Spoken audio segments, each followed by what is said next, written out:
when we decided how we're going to end one era and start another, we started talking about who we wanted to come. And we said, well, we definitely want the local TV news executives here.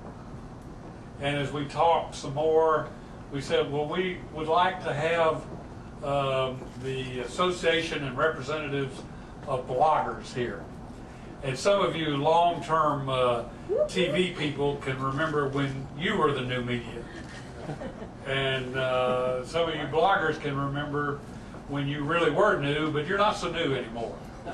But what we have hoped and planned to do here at the Newseum is to represent all of the aspects of the media. That the story here is not the delivery system, but the news itself.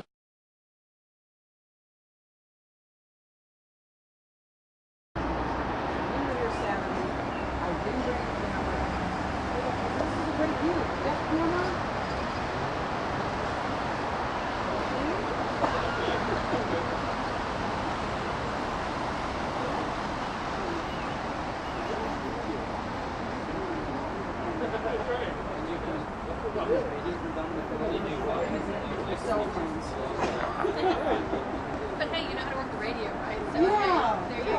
That's enough. That I can do.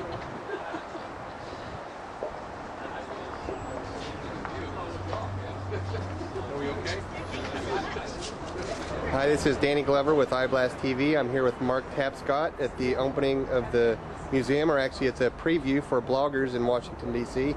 Mark, can you tell me why the museum matters and why the press matters in America? The museum matters because it's right between, literally, Congress, which is just over my shoulder, and the White House, which is about the same distance in that direction.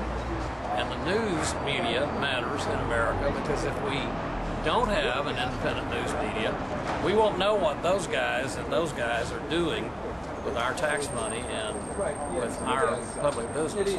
And as a conservative, what is your assessment of the state of the news media today? In sports, journalists who don't really report but are cheerleaders for the home team are called homers.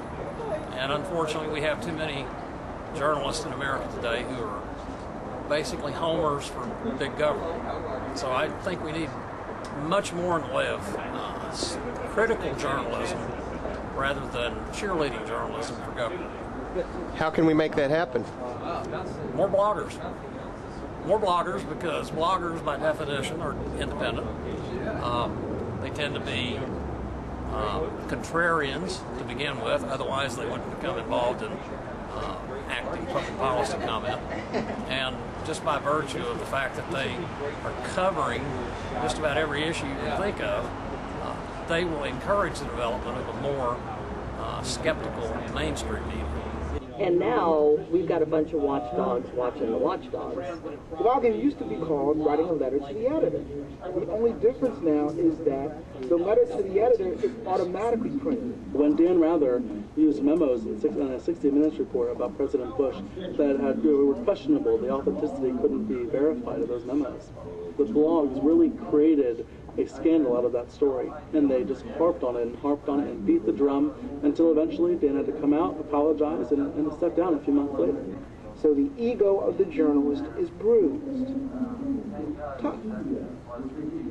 We're now in a reality in which a mistake can be called, individual people by name can be criticized, and all that will do once journalists grow up is make journalism better. We're talking with Bob Cox of the Media Bloggers Association here at the Newseum in front of the sex crime scandal display. I want to talk to Bob about that because bloggers are known for blowing things out of proportion. And is that true, Bob? Tell me what you think about bloggers. Well, I don't see any bloggers up here on this wall, so I would tell you that maybe it's the traditional media that's been doing that. Bloggers are more sedate and calm and uninclined to do such things. All right, Bob Cox with the Media Bloggers Association, and everyone notice, Bob is not wearing pajamas. I hope that you'll take an opportunity when you're down on the third floor and you go through the internet, TV, and radio gallery, and you go back there in the digital news gallery to look at this very favorable young picture of Robert Cox. And you may see a few other people that you recognize as well.